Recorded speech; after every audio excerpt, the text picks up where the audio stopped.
నమస్కారం గురుగారు. నమస్కారం తల్లి. గురుగారు, తులారాశి వారి యొక్క అక్టోబర్ మాసం మొదటి పక్ష ఫలితాలు చెప్తారా? దాదాపుగా మరి ఎందుకు ఈసారి ఇందాక మనం అనుకున్నాం కదా, మొదటి రాశి ఫలితాలు చెప్తున్నప్పుడు అనుకున్నాం కదా, దాదాపుగా ఈ రాశి వారికి కూడా మొదటి వారం పర్వాలేదు, రెండో వారం దెబ్బ బాగానే తగులుతుంది. అన్ని రాశుల వారికి మొదటి వారం పర్వాలేదంటున్నా, అంటే దుర్గమ్మ వారి నవరాత్రులు జరుగుతున్న పరంపరలో అంటారు. మేబీ అలా అని అంటే జాతకంలో పండుగ చూసి పబ్బాన్ని చూసి మేము జాతకాలు మార్చే అవకాశం లేదు. కానీ ఓవరాల్గా కుజగ్రహం యొక్క మార్పు కానివ్వండి, రవిగ్రహ మార్పు కొన్ని రాశుల వరకు శుభాన్ని కలిగిస్తుంది, కొన్ని రాశి వారికి నెగిటివ్ కలిగిస్తుంది. ఇప్పుడు అదే సపోజ్ కన్యా రాశి వారికి 9వ ఇంట రవి ఉన్నప్పుడు శుభాన్ని కలిగిస్తాడు. అదే రాశి వారికి ఇప్పుడు ఈ రాశి వారికి 12వ ఇంట రవి ఉండడంకో ఇబ్బంది కలిగిస్తుంది. అలా చెప్పడం తప్ప దుర్గా నవరాత్రులు అవుతున్నాయి కాబట్టి, దసరా పండుగ వచ్చింది కాబట్టి, దీపావళి పండుగ వస్తుంది కాబట్టి వీరికి మంచి ఫలితాలు ఉంటాయి అని చెప్పేది మా ఉద్దేశం. అంటే అప్పుడు శుభముహూర్తాలు ఉండొచ్చు అన్న మీరు అన్నటువంటి భావన కరెక్టే ఉండొచ్చు, జాగ్రత్తలు చెప్పడానికి కుదరదు. కానీ ఆ రాజు గ్రహాల యొక్క సంచారాన్ని బట్టే శుభాశుభమైనటువంటి ఫలితాలు చెప్పే అవకాశం ఉంటుంది. మొదటి వారంలో సామాన్యంగా ఉందంటే ఏమో మీరు అన్నట్టు అమ్మవారి అనుగ్రహం వల్ల ఆ గ్రహాల యొక్క ప్రభావం అనుకూలంగా సామరస్యంగా అంటే కొంతవరకు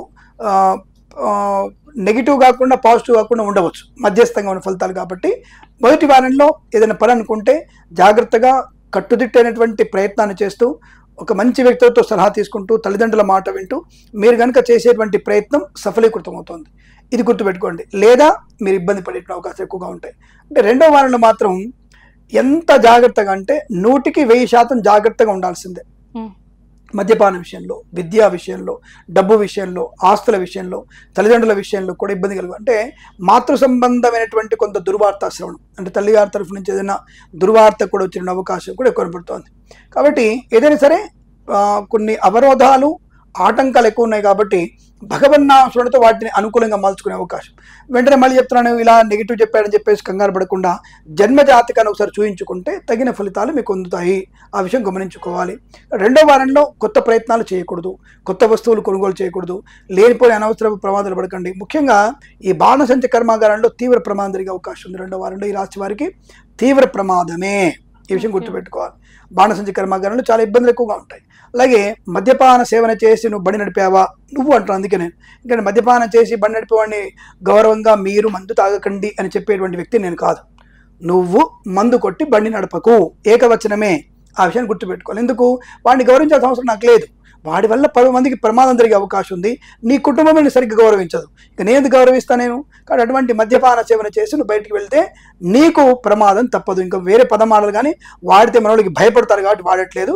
కాబట్టి అటువంటి వాళ్ళు మీరు ప్రమాదంలో పడతారు, తీవ్ర ప్రమాదంలో పడతారు. కాబట్టి మళ్ళీ లేచే అవకాశం ఉండదు. కాబట్టి పూర్తిగా మంచం ఉండాల్సి వస్తుంది. కాబట్టి మద్యపాన సేవన చేసి బండి నడపకండి, ప్రమాదము. సెల్ ఫోన్ డ్రైవింగ్ ప్రమాదము. హెల్మెట్ లేని ప్రయాణం కూడా ప్రమాదం కలిగిస్తుంది.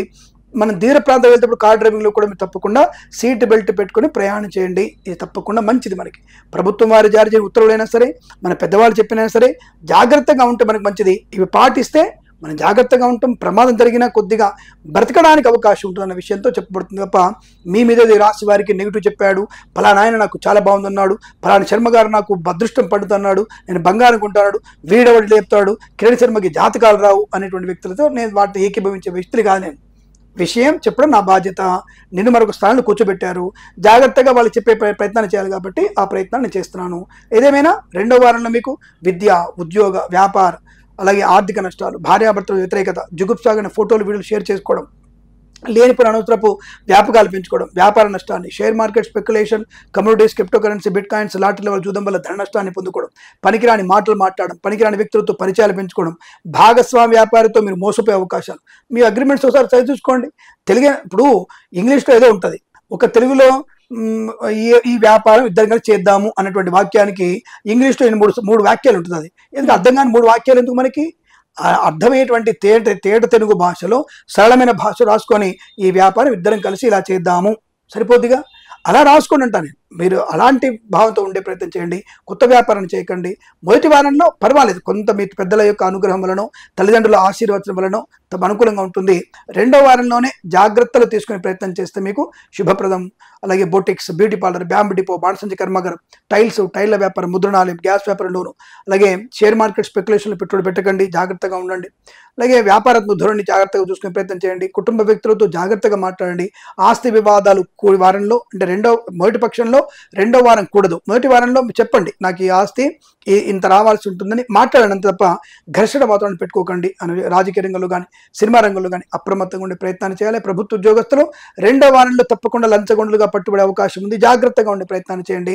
ఇక వేద పండితులు, పురోహితులు, బ్రాహ్మణత్వములు, కులవృత్తులు కానీ, జ్యోతిష్య పండితులు కానీ, వైద్యులు, వైద్య బృందాల వారికి, న్యాయవాదులకి, ఎల్ఐసి, మెడికల్, గృహ నిర్మాణ జంటలకి మొదటి వారం సామాన్యంగా ఉంటూ రెండో వారంలో ఇబ్బందికర వాతావరణం. జ్యోతిష్య పండితులు ఎక్కడ కూడా ఈ డిబేట్లు ఉంటాయి కదా, టీవీ ఛానల్స్ డిబేట్లు ఉంటాయి, డిబేట్లలో పాలు పంచుకోకండి, మీరు అవమానం పొందుకుంటారు అనే విషయాన్ని గుర్తించండి.